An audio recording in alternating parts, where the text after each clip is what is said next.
On a une question sur les soft skills. On parle beaucoup du micro-learning qui semble bien adapté aux tâches techniques.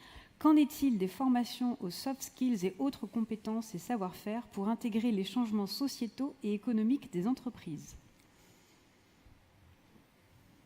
Et je leur demande de répondre court. Si tu Voilà. envoies des questions comme ça, ils ne peuvent pas. Alors, le savoir-faire, le savoir-être, les savoirs tout court, comment ça s'articule? Nous, on en fait beaucoup parce que la formation immersive permet d'être mis en situation et donc de prévoir comment on réagirait si, par exemple, on doit donner un feedback à un manager avec qui ça se passe mal ou réagir en situation de crise.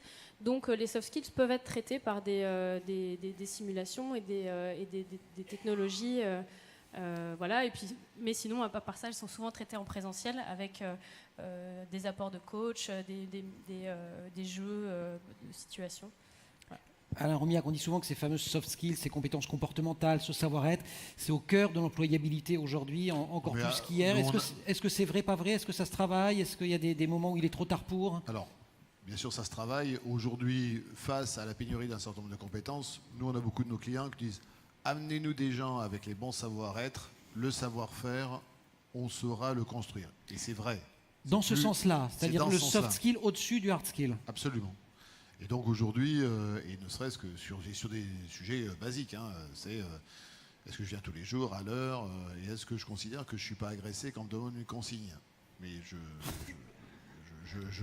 provoque à moitié. Apparemment, vous parlez à un certain nombre de...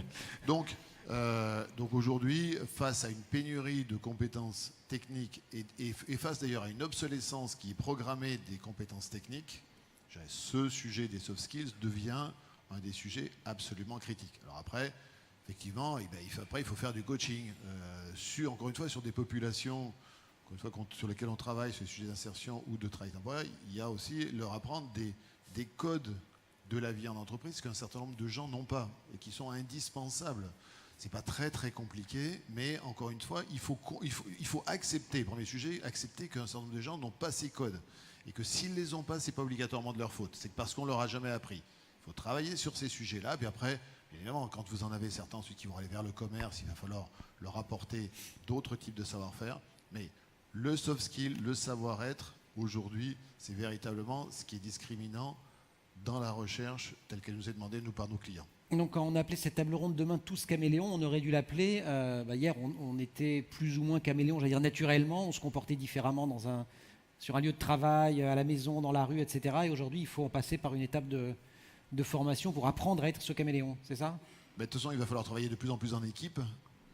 Et pour travailler en équipe, la sociabilité. Aujourd'hui, la sociabilité que l'on demande aux gens, y compris à des opérateurs sur des lignes de production, est beaucoup plus importante que celle que vous pouviez leur demander il y a quelques années. Julia. En lien direct avec